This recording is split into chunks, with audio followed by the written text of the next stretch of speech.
Hello everybody and welcome back to another video on the Media Byte channel. Today we are going to be talking about a movie that I wish that I had seen in theaters, which I have been going to a lot of movies here recently, thankfully, but I wish my movie theater that I like to support would do like a AMC A-list or like an unlimited, Regal Unlimited type movie thing, but that's a different discussion for a different time. Maybe a different video, but this movie that I'm talking about is the new Naked Gun movie, which I greatly enjoyed. And if this movie seems like something you may enjoy and you're interested in the importance of what this movie means for the future of film, especially in movie theaters, please stick around for the whole video. And with that, let's just get into the video. So before we get into the reason why this new Naked Gun movie is so important to movie theaters and film as a whole, we should probably get into why I absolutely adored this film in the first place, so that it'll all make sense at the end. So I will start with the two main reasons why I liked this movie as much as I did. First, this movie I think has a joke every 5.5 seconds probably, which is all that I can ask for from a comedy film, and it does not take itself as seriously as it could have. I like a movie when it's funny, that it's just funny, and it just keeps going, and it's just there to make you laugh. There's nothing else going on. I loved it very much. Honestly, this movie had no reason to be as funny as it was, and then one of the Lonely Island men wrote it and directed it, and I go, okay, that makes a lot of sense to me. Secondly, the actual plot of the movie was very well done. It was very simple to follow, and I genuinely enjoyed it, and I thought for a film like this, it was the perfect plot that you could have done. Easy enough to follow without much having to constantly think about the plot as it's unraveling. You can kind of focus on just laughing, and as things move on, you can kind of follow it very easily, which I greatly enjoyed that for a film like this. An overcomplicated plot, you can kind of slow the film down a lot. I mean, the movie's only like 85 minutes, I think, with credits, and I think that is what makes this movie as good as it is. And if you have not seen the film by this point, make sure you stay all the way through the credits and all the way to the very end. There's really funny gags throughout the whole credits, even all the way up to the end. I thought it was absolutely hilarious. The whole credits were hilarious.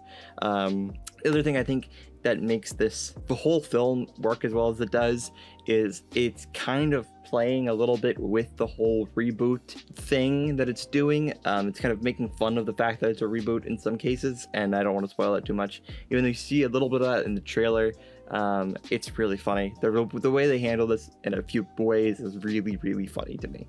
But going back to the credits for a second, it is like the perfect button ender to the whole film. It's almost like the whole film really does end at the end of the credits, like the whole thing. Just watch the whole thing. It really is that good to stay through everything. Okay, so now to why these types of movies are so desperately needed in theaters, and why there needs to be more movies like this.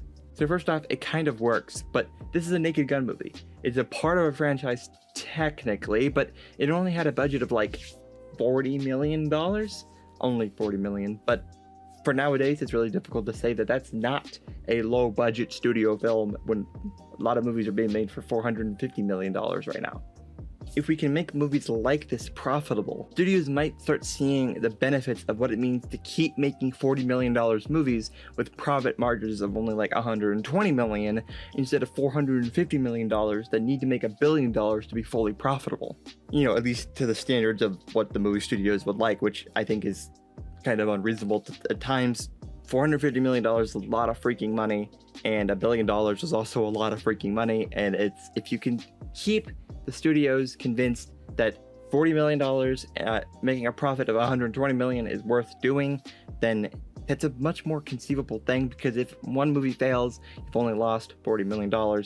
You haven't lost $450 million and bankrupted your studio. So what this means for movies and movie theaters, I don't know, but if we can convince studios to start liking mid-budget comedy films again, those original films that everyone talks about wanting to see in theaters might actually start finding their way to the big screen once again, because one can only hope that because of that, comedies like this and films like this will get budgets for films that wouldn't otherwise get budgets because they're not necessarily 100% going to make money. Back to the Naked Gun movie for a second. At no point did I think this movie was like just in it for a cash grab. This was a movie that I could tell there was a lot of passion, a lot of heart. It was very funny, and they knew what they were doing with the whole film. They knew they were playing on a reboot. They were playing on the fact that it's a sequel and part of a franchise. At no point did I think this movie was not worth watching. It kept my attention all the way up to the end, and it's 100% worth seeing. If it's still in theaters when you see this, please go watch it. If it's not, go watch it. Buy it physically, buy the Blu-ray, buy the 4K. Nobody can take that from you and remove it and add it to, Fubi or Tubi or Fleabo, the streaming services. You can own it and you can put it on your shelf and you can watch it at any point, because I can watch any of these movies whenever I want to until the disc literally rots, which might be in 20 years from now, or it might never happen in my lifetime. Who knows? Who knows if that's really a thing, but that's not here nor there. So I really appreciate you guys for watching these videos. It means absolutely the world to me. This is my dream. This is what I've always wanted to do since I was a child. I've been making YouTube videos on different channels now for about 10 years, since I was about 13 years old. I did it basically, I created my YouTube channel the day that I was 13, and I've been streaming and making videos and editing and writing since then, and I really appreciate it. So if you want to support that, if you want to support my bigger dream of being a director writer, you can do that as well by following the Patreon.